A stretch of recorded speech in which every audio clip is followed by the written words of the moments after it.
Well, good morning, class, and welcome back to my shop. Today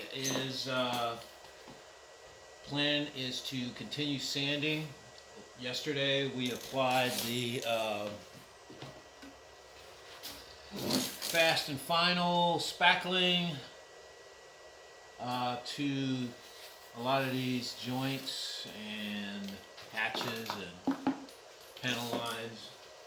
And we let that sit overnight because it'll need to get hard like this.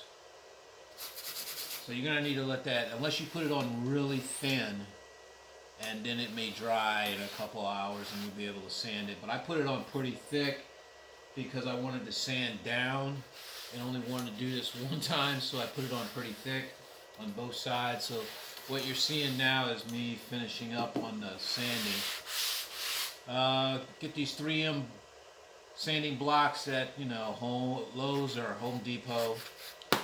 Good for sanding big areas. Be careful when you get around the edges. And we're sanding those, and we sand up here. This here has not been sanded yet, that's why it's all lumpy.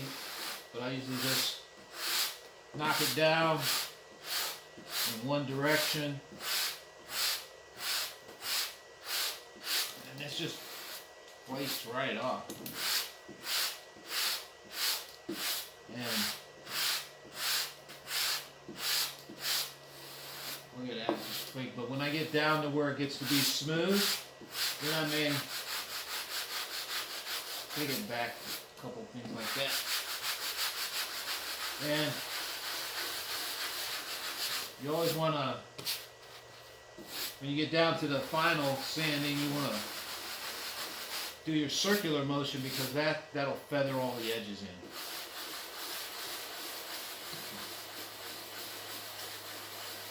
Oh yeah, this is the stuff here, man. This is the stuff. Sand that down. I'll use some smaller sandpaper to get around these edges here, around the rudder. But that's basically the project for today, is to get this all sanded down. It looks really good. I'm waiting for my polyester resin high fill primer to come. And when that comes, I'm going to use that, and that should smooth all this out. I may do 2 or 3 coats, but sanding each coat down to where it's almost off. Primer it again, shoot it again, sand it where it's almost off, and then primer it one more time and sand that, and that should be nice and smooth. All the little imperfections should be filled in by then. And then we'll be ready to decide on what my base coat is going to be. Am I going to go with flight metal, or am I going to try and do some kind of aluminum, type thing?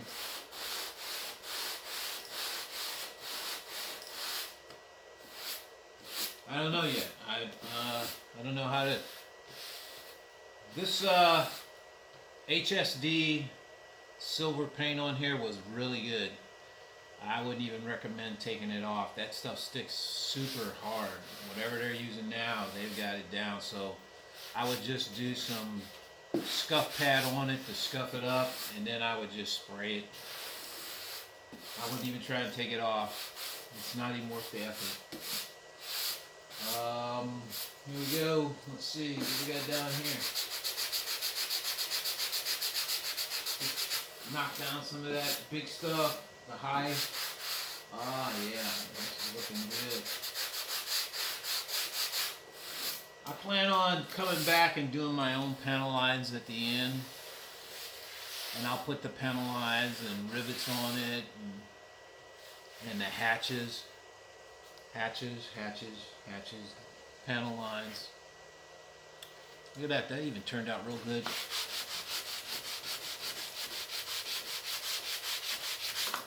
what I was telling you, this is where the body comes together. They ship it in 2 pieces, and you put this together, put this plastic piece in here, and that's what holds this body together. But of course, as we always say in the shop, do not do what I do. You're only looking over my shoulder to see what I do. You do what you want to do. You don't have to do this. You don't have to glue it in. You don't have to just screw it in and be happy and go fly. This is for me. This is the William Jackson way. And that's what I like doing. I get more fun out of customizing the airplane than I do flying it, because as everybody knows, if you watch any of my videos, I got my own airfield here. So I fly every day, twice a day, 20 times a day. I'll fly more than any of you guys because I have to just open that door and go. So flying is just like, I'm almost taking it for granted because I have this field that I can take off on. And I thank God for it, that He gave me this house and, you know, the acreage to go with it, to be able to do this on a daily basis.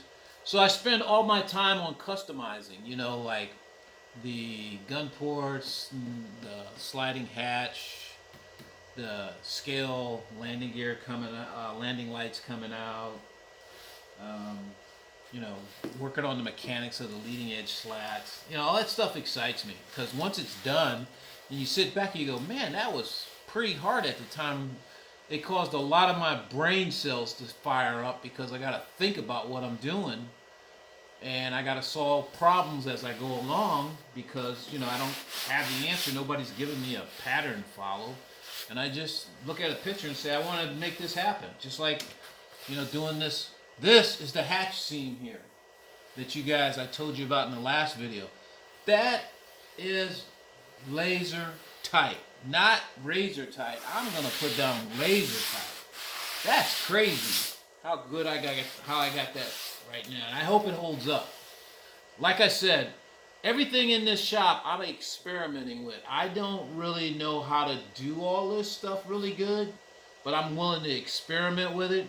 This razor edge hatch may or may not work out, but it looks darn good right now. I'm pretty happy that I learned how to do this on my own. And now, but I think it's going to hold up, because after opening it up so many times, it did hold. I got Minwax on it, so there's a Minwax coating on this edge and about 3 or 4 coats, and I just sanded it down this morning. So, you know, I think this thing's going to hold up pretty good. You know what? I never did this on camera.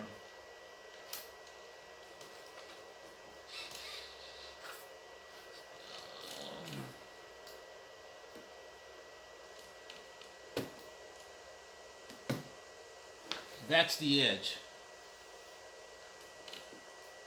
Okay? That was to show you that it really is there. Man, that looks tight. Is that tight or is that tight? That's tight, man. You cannot tell me that's not tight. Alright, I spent too much time talking. Let me get back to sanding and I'll make another video. This is Jetman. I'm out.